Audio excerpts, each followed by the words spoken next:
All right, 8 minutes before 11 o'clock. I think the lifelong question is, what is the meaning of life? I don't know. That's my answer. I don't know. I don't know the meaning of life. But sometimes when you hear people's stories, you say, gosh, it's amazing what they went through. And they come out of whatever it is they went through, and they have with them something that they didn't have before it, even though what they went through might have been horrible. I guess it's one of those things you have to just one day, if you get a chance to ask God, maybe we'll get an answer. I don't know. Sophie Sabbage is on the phone. Listen to this. She was diagnosed with late-stage lung cancer.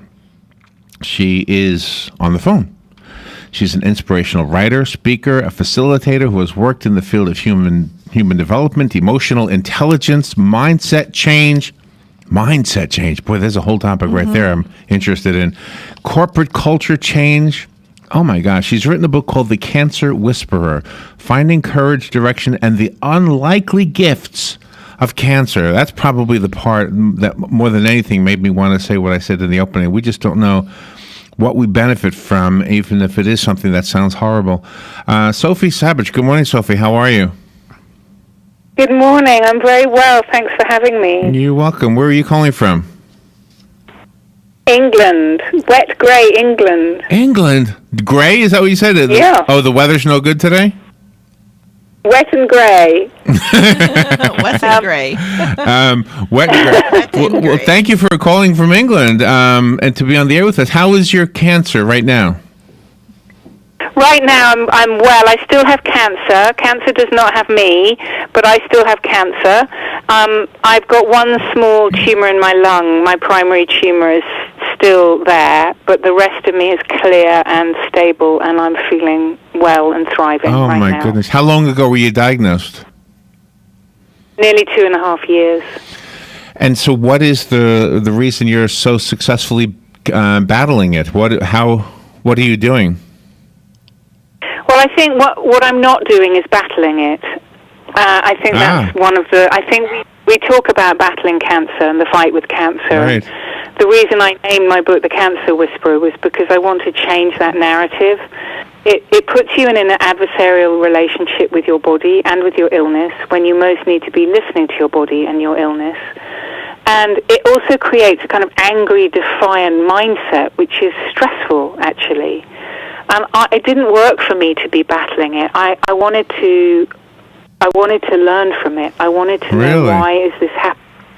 And what does it have to teach me about how I'm living my life? Oh, my gosh. And that's how I engaged with it from the beginning. You're like a guru. It's been an extraordinary... Well, I wouldn't call me that, no. No, but I mean, as far... I'm an ordinary... Well, except the fact that you are able to look at things differently than most of us might have, and maybe we will learn from you from doing that. I hope so. So, I mean, how did you get to be so smart in that regard? I mean, was it early on in the cancer that you right away started having a different mindset, or did you have a turning point at one? You just shared my background with your listeners. So I've been working in mindset change for a long, long time. And even then, this was as big a turnaround as I've ever had to make. I'm a human being. My daughter was 4. I was blindsided, devastated, and grief-stricken when I was diagnosed. But I knew I needed to attend to my mind almost first and foremost. In fact, it took them 6 weeks to find all my tumors. And during that time, I worked almost exclusively on getting through my terror.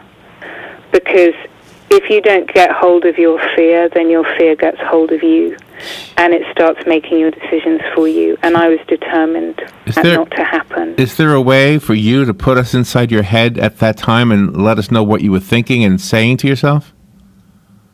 I was thinking, I'm going to die in a few months. I haven't done all the things that I wanted to do. I'm not going to raise my kid, who I was told I couldn't have and did have. It's my fault. I'm to blame. It was. So I'm powerless. So how did things went through my? how did you turn all of those negative conversations around? How did you change that? Well, I've been teaching people how to change their, what I call mind talk, for a long time. Everything we think is either true, false, or don't know. And you need to get it out of your head and put it in the cold light of day and ask yourself, is what I'm believing really true? Or do I not know? And the truth was, I didn't know how long I had to live. Yeah. It wasn't my fault. I wasn't powerless. So you literally challenge the lies. And you sometimes standing in, I don't know, is as good as you're going to get, but it still sets you free. I love the fact that you advocate being a cancer listener. Yeah. I think cancer's not an enemy, it's an illness. And I think all illnesses are pointing to what's out of kilter in our minds, hearts and spirits and bodies, obviously. And I think when it becomes a pandemic, as surely cancer has, it's pointing to what's out of kilter in our society, our environment, and our world. And we need to be paying attention to that. We just pay attention to tumors right now. But what's causing it, environmentally, psychologically, as well as genetically and physically? Wow. These are big unanswered questions that we need to be answering, or more and more people are going to get diagnosed. For my own naivete, my inability to really grasp this 100%, I'm going to ask you to forgive anything I say that sounds dopey, but do Sure. did the conversation in any way make you not follow doctor's orders, or did you always follow doctor's orders? Very good question. No, I didn't always follow doctor's orders because I wanted to take charge of my treatment and I wanted to empower myself to make my own choices. So by getting through my fear, I took my power back. And yes, I followed many of my doctor's instructions, and I am in no doubt that they've saved my life. And it's a partnership now.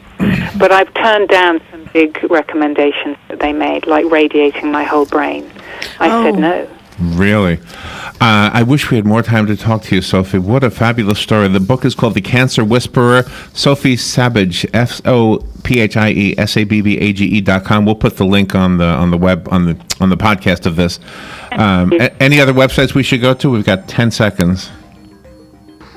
You can find me on Facebook at Sophie Sabbage, The Cancer Whisperer. Oh, excellent. Okay, that's excellent. Thank you, Sophie.